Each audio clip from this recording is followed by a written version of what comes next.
Kagitenio kau wakili uria waikite gamba koti kuregana na MCA gwitithia na mbere rwaria ro kwingata ngavana Kawira wathanine ni achumiritie kwariria ikarika ria ntuku ya RWARIA MCA wiki ya rwaria rungi mbungene u. Akiaria na metha yetu ya nteto na njira ya mwanya, wakili MUTUMA GICHURU ugite MCAs no kaba gwita GIUTATI na watho bwa koti, akiuga koti ni yathire MCA gutigana BURU na yendekithia ria kweberia ngavana Kawira mwangaza wathanine.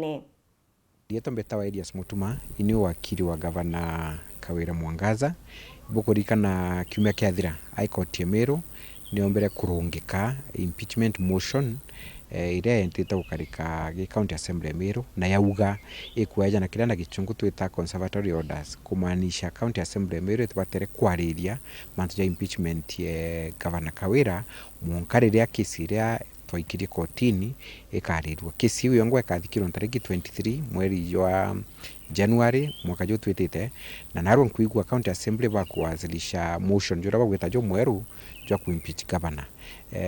Inkuuga kulingana na order ile koti ejanire county assembly tena haki ekwariria mantu jau na abetete kinyume kia sheria kana order ile koti yugite. So incommit mheshimiwa Kawira mwangaza kenda mpaga umpa green light tumenya atwire ange twirite, lakini kambuge county assembly of Meru bagwita against court order ile yajanirwe last week.